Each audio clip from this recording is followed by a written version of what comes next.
JPSC और JSSC की तैयारी कर रहे आप सभी का स्वागत है।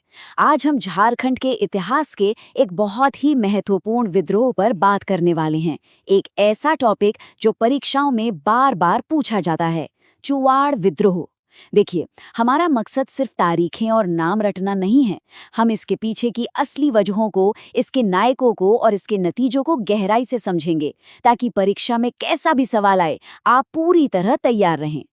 तो आज का हमारा रोड मैप कुछ ऐसा रहेगा। सबसे पहले हम समझेंगे कि ये विद्रोह आखिर शुरू क्यों हुआ। फिर हम देखेंगे कि ये कैसे अलग अलग चरणों में फैला। इसके बाद हम इसके मेन लीडर्स की बात करेंगे और फिर देखेंगे कि इसका नतीजा क्या निकला।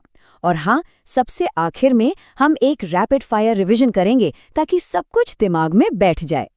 चलिए तो फिर शुरू करते हैं पहले हिस्से से।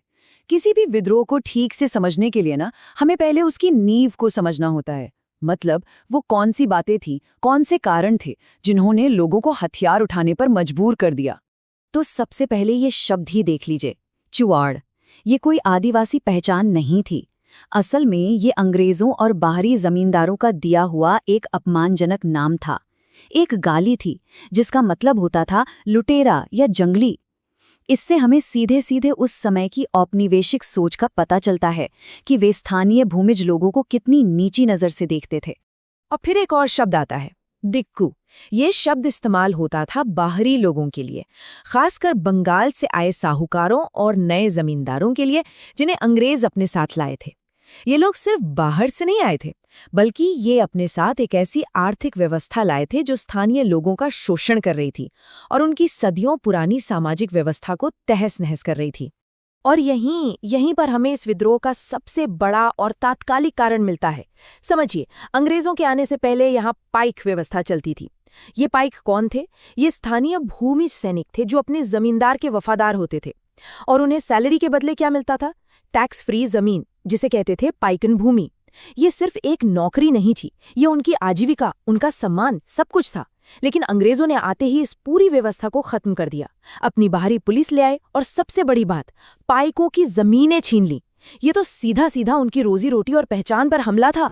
और जो बची खुची कसर थी वो 1793 के स्थायी बंदोबस्त यानी परमानेंट सेटलमेंट ने पूरी कर दी। इस नई पॉलिसी से जमीन का लगान अचानक इतना ज्यादा बढ़ा दिया गया कि स्थानीय जमींदारों और किसानों के लिए उसे चुकाना नामुमकिन हो गया। और नतीजा क्या हुआ? उनकी जमीनें, उनकी जमींदारियां नीलाम होने लगी और बाहरी लोगों के कब्जे में जाने लगी। अब पाइक तो पहले से ही नाराज थे, अब उनके जमींदार भी अंग्रेजों के खिलाफ हो गए। तो अब माहौल पूरी तरह तैयार था।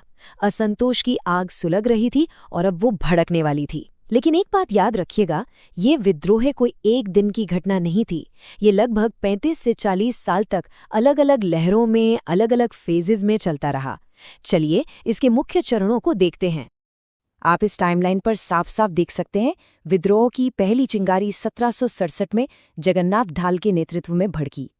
हालांकि जो सबसे भयानक और सबसे तीव्र दौर था वो 1798-99 में दुर्जन सिंह के नेतृत्व में आया। ये दिखाता है कि अंग्रेजों के दमन के बावजूद विद्रोह की आग बुझी नहीं, बल्कि और भड़क गई थी। और आखिर में 1805 में जाकर इसका एक पक्का समाधान निकला। तो अब जरा उन चेहरों पर फोकस करते हैं जिन्होंने इस विद्रोह को लीड किया। और यहाँ एक बहुत ज़रूरी बात है जिसमें अक्सर लोग गलती कर जाते हैं। वो सोचते हैं कि सभी नेताओं का मकसद एक ही था, जबकि ऐसा बिल्कुल नहीं था। उनकी वजह और तरीके अलग अलग थे। यहाँ दो मेन लीडर हैं, जगन्नाथ ढाल और दुर्जन सिंह, और दोनों की लड़ाई की वजहें एकदम अलग थी। जगन्नाथ ढाल, जो धालभूम के राजा थे, उनका संघर्ष आप कह सकते हैं एक राजनीतिक संघर्ष था। उनकी राजगद्दी छीन ली गई थी और वो उसे वापस चाहते थे। वहीं दूसरी तरफ दुर्जन सिंह का विद्रोह एक जन आंदोलन था। वो उन हजारों पाइकों और छोटे जमींदारों के लिए लड़ रहे थे जिनकी जमीनें और आजीविका छीन ली गई थी। मतलब एक का संघर्ष सत्ता के लिए था तो दूसरे का संघर्ष पेट और अस्तित्व के लिए। और इस पूरे संघर्ष की जो आत्मा थी, जो भावना थी, उसे एक नारे में कैद किया था रघुनाथ महतो ने 1769 में ही। नारा था, अपना गांव, अपना राज, दूर भगाओ विदेशी राज। ये सिर्फ एक नारा नहीं था, ये स्वायत्तता, सेल्फ रूल और आत्मसम्मान की एक जबरदस्त ललकार थी जो सालों तक इस पूरे आंदोलन में गूंजती रही। दशकों तक जब ये विद्रोह चलता रहा तो अंग्रेजों को भी एक बात समझ आ गई कि सिर्फ बंदूक और तलवार के दम पर इस आग को बुझाया नहीं जा सकता। विद्रोह इतना जबरदस्त था कि इसने अंग्रेजों को अपनी रणनीति बदलने पर, मतलब दमन से बातचीत की टेबल पर आने के लिए मजबूर कर दिया। आखिर उन्होंने बातचीत का रास्ता क्यों चुना? क्योंकि वो समझ गए थे कि जंगल महाल के घने जंगलों में ये गुरिल्ला युद्ध कभी खत्म नहीं होगा। ये बहुत महंगा भी था और इसका कोई नतीजा भी नहीं निकल रहा था। तो उन्होंने सोचा कि इससे कहीं बेहतर और सस्ता तरीका ये है कि कुछ प्रशासनिक सुधार किए जाएं और स्थानीय लोगों की शिकायतों को ही दूर कर दिया जाए। ये एक बहुत बड़ा स्ट्रेटेजिक शिफ्ट था। और उस स्ट्रेटेजिक शिफ्ट का सबसे बड़ा नतीजा ये था, 1805 से पहले ये पूरा इलाका सिंहभूम, मानभूम, बांकुड़ा जैसे कई अलग अलग हिस्सों में बटा था, जिस पर कंट्रोल करना मुश्किल था। लेकिन विद्रोह के बाद अंग्रेजों ने इन सभी अशांत इलाकों को मिलाया और एक नया जिला बना दिया, जंगल महाल जिला। इसका मकसद ही था कि इस पूरे इलाके को एक यूनिट मानकर यहाँ बेहतर शासन किया जाए। और सिर्फ नया जिला ही नहीं बना, रेगुलेशन 18 के तहत कई बड़े कदम उठाए गए। सबसे पहला और सबसे जरूरी, पाइकों की जो जमीनें छीनी गई थीं वो उन्हें वापस कर दी गई। जो सबसे बड़ी शिकायत थी उसे जड़ से खत्म कर दिया और बाहरी पुलिस को हटाकर स्थानीय पाइकों को ही फिर से पुलिस की जिम्मेदारियां दे दी गईं। एक तरह से देखें तो अंग्रेजों ने अपनी उन सभी नीतियों को वापस ले लिया जिनकी वजह से ये विद्रोह शुरू हुआ था। चलिए, तो हमने विद्रोह की पूरी कहानी समझ ली।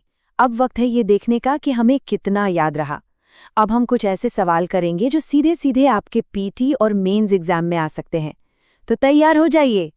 पहला सवाल, अगर आपसे पूछा जाए कि चुआड़ विद्रोह का सबसे बड़ा सिंगल मोस्ट इम्पॉर्टेंट कारण क्या था, वो एक चीज क्या थी जिसने आग में घी का काम किया? सोचिए जरा। जवाब बिल्कुल साफ है, पाइकिन भूमि की जब्ती। ये एक ऐसा आर्थिक हमला था जिसने हजारों लोगों की रोजी रोटी छीन ली थी।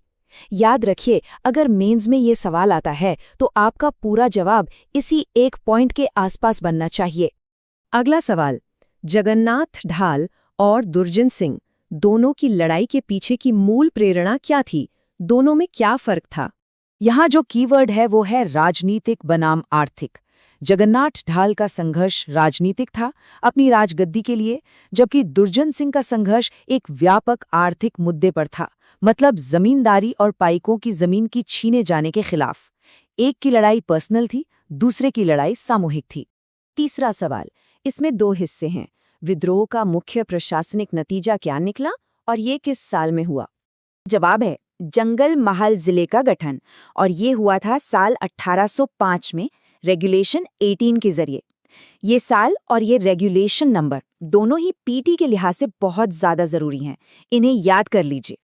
और अब हमारा आखिरी सवाल, जो थोड़ा एनालिटिकल है। अंग्रेजों ने आखिर में लड़ाई झगड़ा छोड़कर बातचीत और सुधार का रास्ता क्यों अपनाया?